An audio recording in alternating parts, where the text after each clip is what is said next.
Hello everyone, I'm reading from Autobiography of a Yogi. I'm starting at the beginning of the second paragraph on page 504. Re-entering the guest house, I was struck anew by the stark simplicity and evidences of self-sacrifice which were everywhere present. The Gandhi vow of non-possession came early in his married life.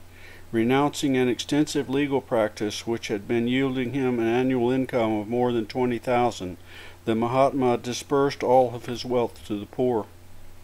Yutiswar used to poke gentle fun at the commonly inadequate conceptions of renunciation. A beggar cannot renounce wealth, Master would say. If a man laments, "My business has failed, my wife has left me, I will renounce all and enter a monastery," to what worldly sacrifice is he referring? He did not renounce wealth or love, they renounced him. Saints like Gandhi, on the other hand, have made not only tangible material sacrifices, but also the more difficult renunciation of selfish motive and private gold, merging their innermost being in the stream of humanity as a whole. The Mahatma's remarkable wife, Kasturbai, did not object when he failed to set aside any part of his wealth for the use of her and their children. Married in early youth, Gandhi and his wife took a vow of celibacy after the birth of 4 sons.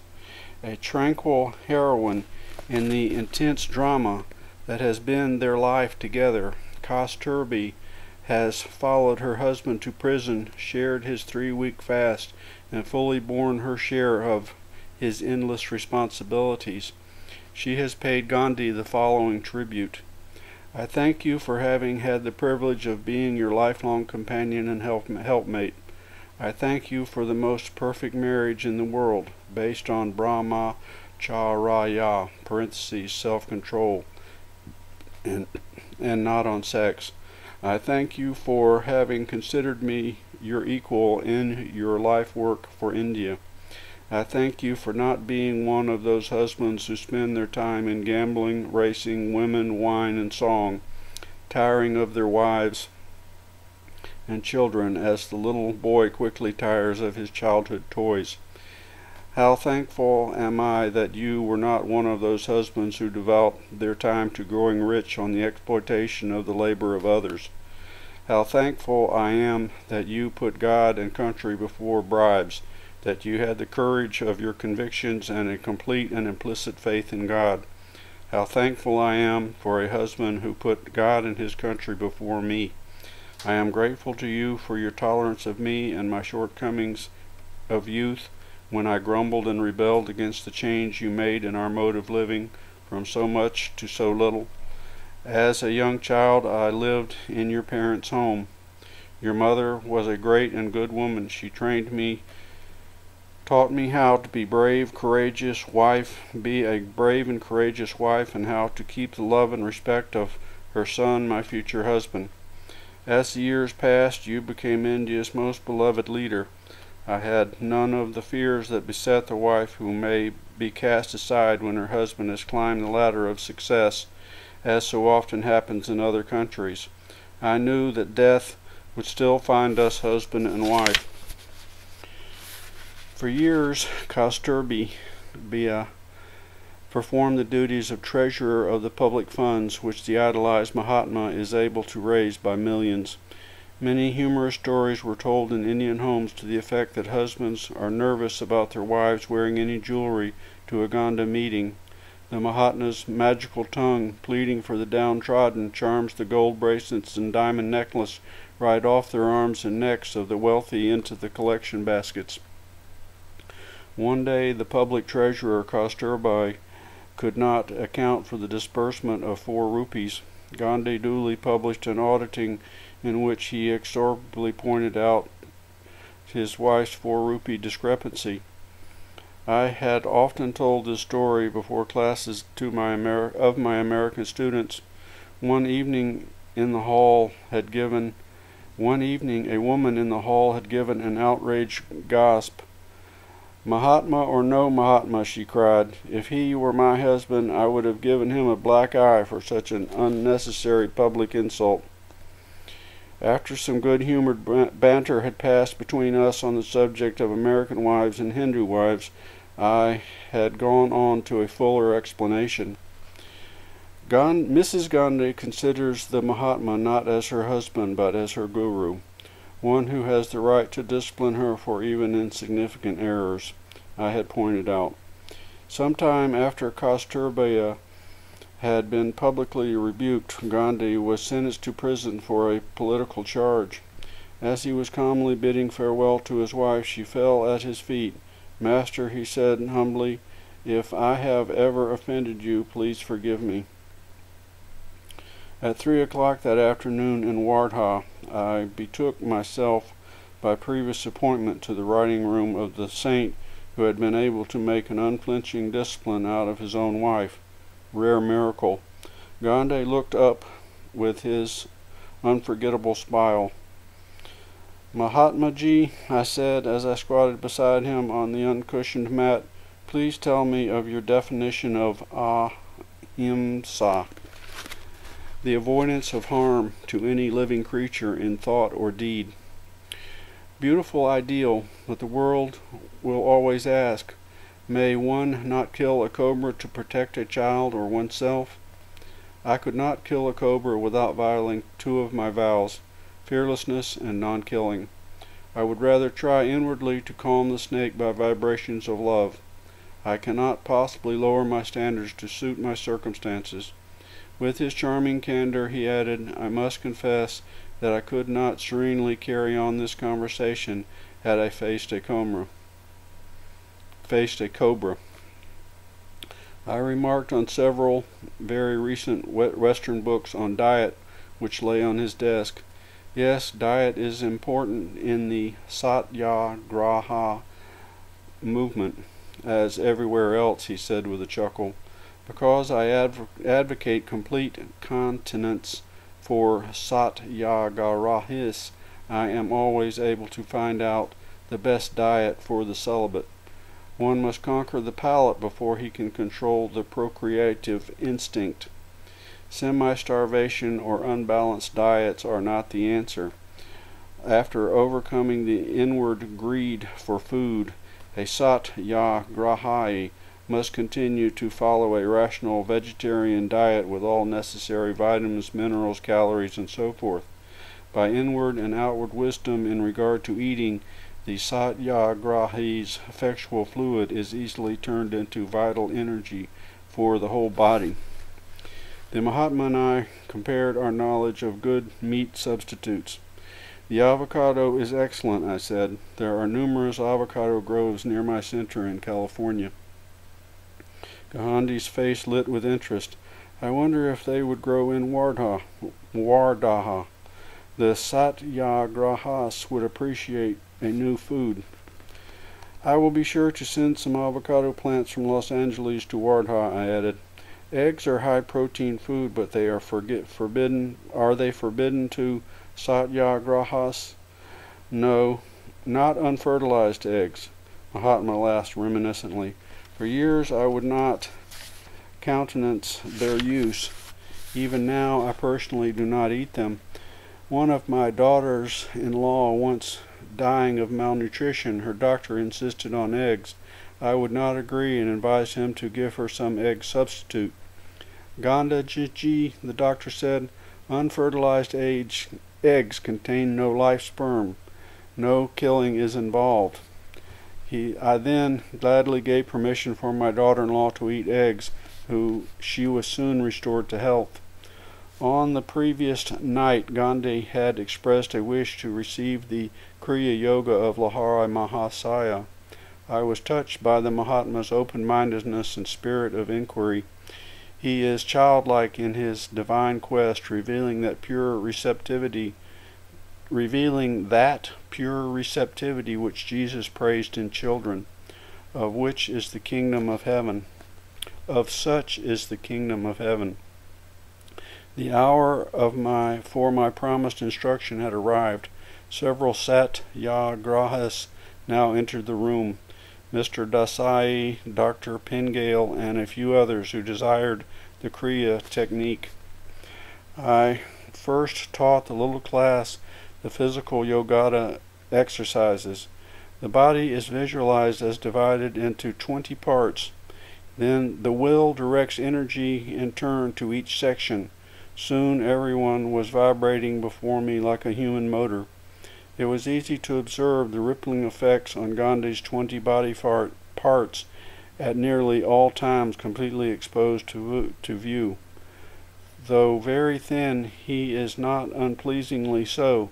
The skin of his body is smooth and unwrinkled. Later, I initiated the group into the liberating technique of Kriya Yoga. The Mahatma has reverently studied all world religions. The Jain scriptures, the Bible New Testament, and the sociological writings of Tolstoy are among the three main sources of Gandhi's nonviolence convictions. He has stated his credo thus: I believe the Bible, the Koran, and the Zen Avesta to be as divinely inspired as the Vedas. I believe in the institution of gurus, but in this rare age millions must go without a guru because it is a rare thing to find a combination of perfect purity and perfect learning. But no one need not despair for ever knowing the truth of one's religion, because the fundamentals of Hinduism, as of every great religion, are unchangeable or easily understood. I believe, like every Hindu, in God and His oneness, in rebirth and salvation. I can no more describe my feeling for Hinduism than for my own wife. She moves me as no other woman in the world can. Not that she has no faults. I dare say that she has many more than I see myself. But the feeling of an indissoluble bond is there. Even so, I feel for and about Hinduism with all its faults and limitations. Nothing delights me so much as the music of the Gita or the Ramayana by Tulsidas. When I fancied I was taking my last breath, the Gita was my solace. Hinduism is not an exclusive religion. In it there is room for the worship of all the prophets of the world. It is not a missionary religion in the ordinary sense of the term. It has no doubt absorbed many tribes in its fold, but this absorption has been an evolutionary, imperceptible character. Hinduism tells each man to worship God according to his own faith or dharma, and so lives at peace with all religions. Of Christ, Gandhi has written, I am sure that if he were living here now among men, he would bless the lives of many who perhaps have never even heard his name, just as is written, not every one that saith unto me, Lord, Lord, but he that doeth the will of my Father. That's Matthew 7:21. In the lesson of his own life, Jesus gave humanity the magnificent purpose and the single objective towards which we all ought to aspire. I believe that he belongs not solely to Christianity, but to the entire world of all lands and races. On my last evening in Wardha, I addressed the meeting which had been called by Mr. Desaya in Town Hall. The room was thronged to the windowsills with about 400 persons assembled to hear the talk on yoga. I spoke first in Hindi, then in English. Our little group returned to the ashram in time for a good night glimpse of the Mahatma, deep in peace and correspondence. Night was still lingering when I rose at 5 a.m. Village life was already stirring, first a bullock cart by the ashram gates, then a peasant with his huge burden balanced precariously on his head. After breakfast, our trio sought out Gandhi for farewell pranams. The saint rises at 4 o'clock for his morning prayer. Mahatmaji, goodbye. I knelt to touch his feet. India is safe in your keeping. Years have rolled by since the Wardhar idyll. The earth, oceans, and skies have darkened in a world at war. Alone among great leaders, Gandhi has offered a practical, nonviolent alternative to armed might, to redress grievances and remove injustices. The Mahatma has employed nonviolent means, which again and again have proved their effectiveness. He states his doctrine in these words: I have found that life persists in the midst of destruction. Therefore there must be a higher law than that of destruction.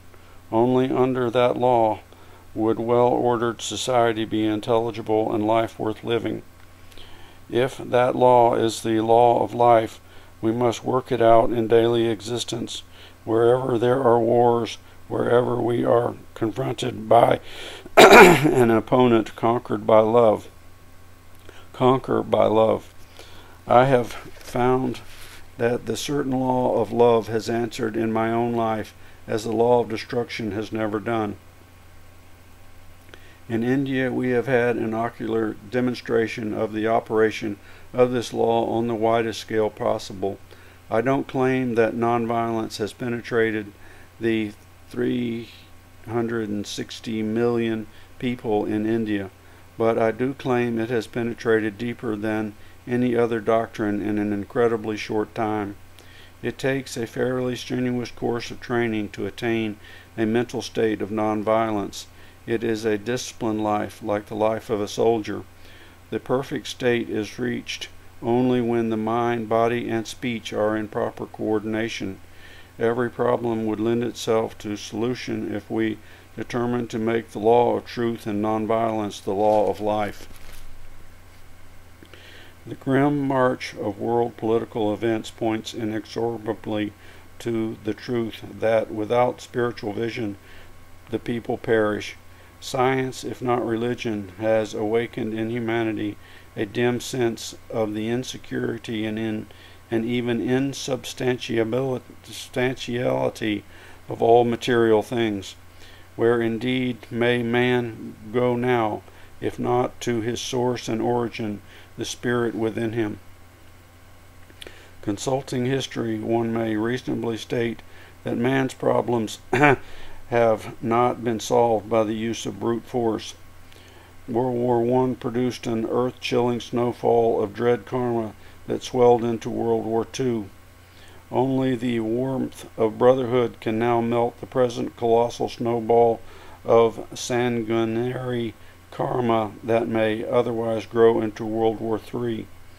Unholy 20th century use of the jungle logic instead of the human reason in settling disputes will restore the earth to a jungle. If not brothers in life, then brothers in violent death. It was not for such ignominy that God lovingly permitted man to discover the release of atomic energies. War and crime never pay. The billions of dollars that went up in smoke of explosive nothingness would have been sufficient to have made a new world, one almost free from disease and completely free from poverty, not an earth of fear, chaos, famine, and pestilence, and the danse macabre, but one broad land of peace, prosperity, and widening knowledge. The nonviolent voice of Gandhi appeals to man's highest conscience. Let nations ally themselves no longer with death, but with life, not with destruction, but with construction, not with hate, but with the creative miracles of love. One should forgive under any injury, says Mahabharata. It hath been said that the continuation of the species is due to man's being forgiving. Forgiveness is holiness. By forgiveness the universe is held together. Forgiveness is the might of the mighty. Forgiveness is sacrifice. Forgiveness is quiet of mind. Forgiveness and gentleness are the qualities of the self-possessed. They represent eternal virtue. Nonviolence is a natural outgrowth of the law of forgiveness and love. If loss of life becomes necessary in a righteous battle, Gandhi proclaims, one should be prepared like Jesus to shed his own, not others' blood. Eventually there will be less blood spilt in the world. Epics shall someday be written on the Indian Satyagaris who withstood hate with love, violence with nonviolence, who allowed themselves to be mercilessly slaughtered rather than bear arms. The result on certain historic occasions was that opponents threw down their guns and fled, shamed, shaken to their depths by the sight of men who valued the lives of others above their own. I would wait, if need be, for ages, Gandhi says, rather than seek the freedom of any country through bloody means. The Bible warns us, all they that take the sword shall perish with the sword. That's Matthew 26:52.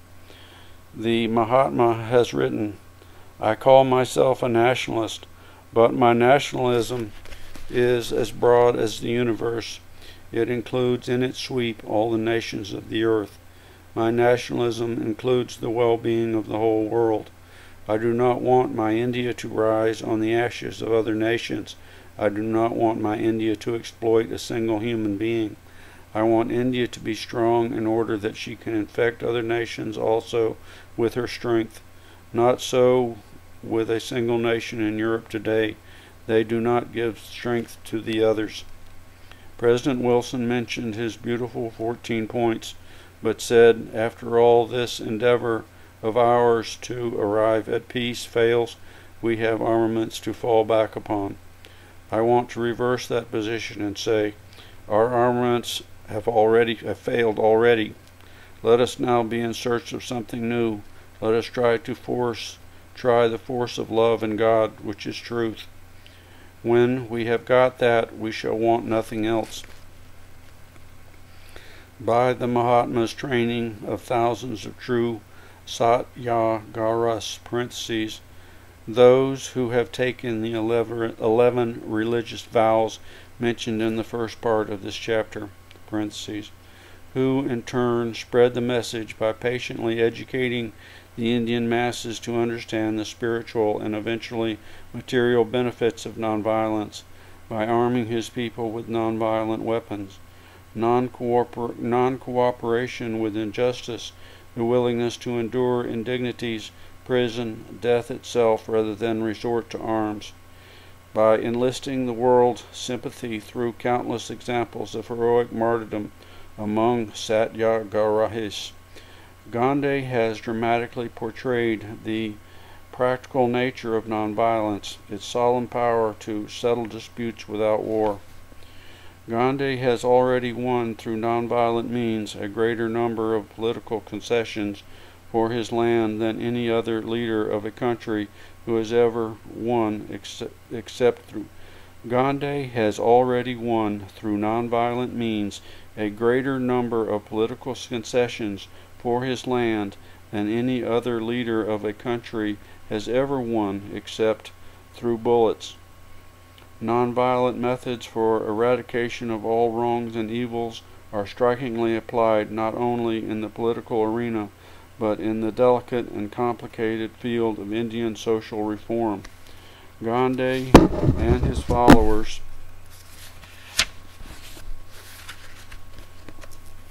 have removed many long-standing feuds between Hindus and Mohammedans. Hundreds of thousands of Muslims have looked to the Mahatma as their leader.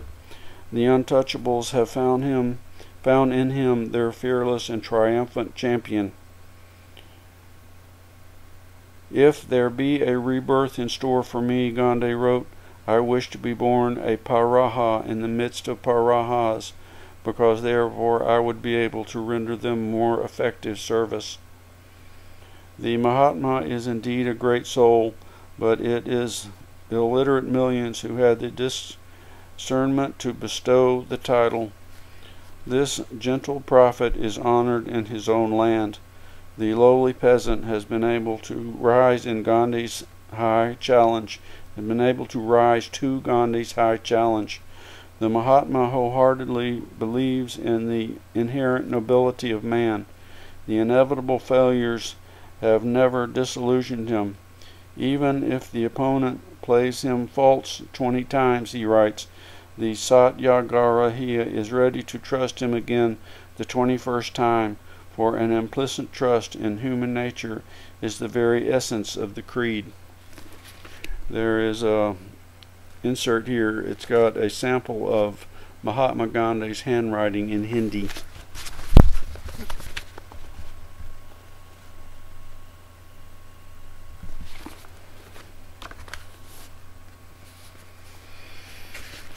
Mahatmaji, you are an exceptional man. You must not expect the world to act as you do. A critic once made this observation. It is curious how we delude ourselves, fancying that the body can be improved, but that it is impossible to evoke the powers of the soul, Gandhi replied. I am engaged in trying to show that if I have any of those powers, I am as frail and mortal as any of us, and that I never had anything extraordinary about me, nor have I now. I am a simple individual liable to err like any other fellow mortal. I own, however, that I have enough humility to confess my errors and retrace my steps. I own that I have an immovable faith in God and His goodness, and an inconsumable passion for truth and love.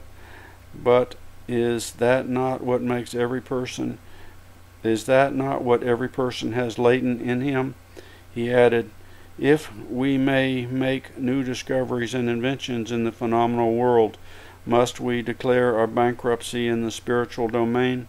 Is it impossible to multiply the exceptions so as to make them the rule? Must man always be brute first and man after that, if at all? Americans may well remember with pride the successful nonviolence experiment of William Penn in founding his 17th century colony in Pennsylvania. There were no forts, no soldiers, no militia, even no arms.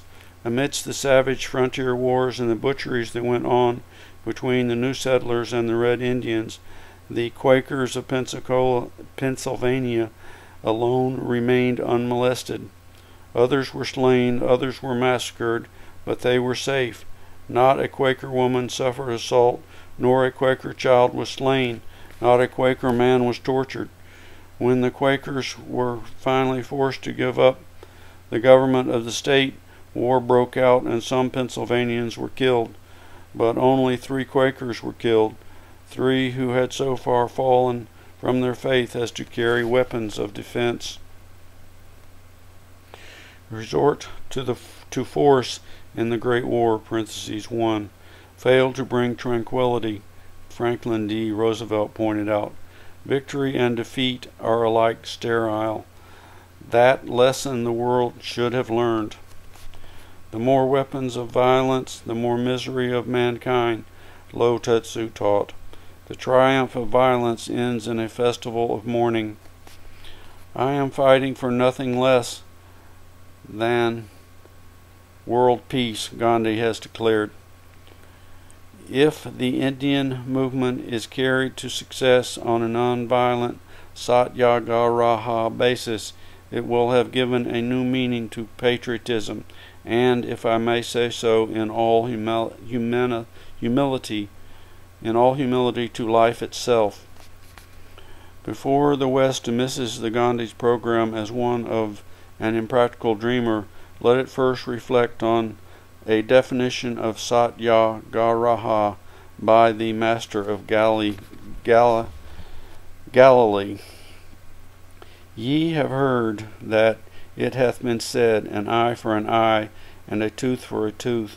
But I say unto you, that ye resist not evil (with evil), but whosoever shall smite thee on thy right cheek, turn to him the other also.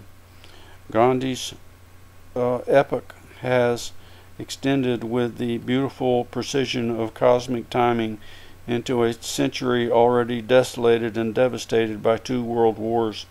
A divine handwriting appears on the granite wall of his life, a warning against the further shedding of blood among brothers. Okay, that's it for today. Talk to you later. Bye.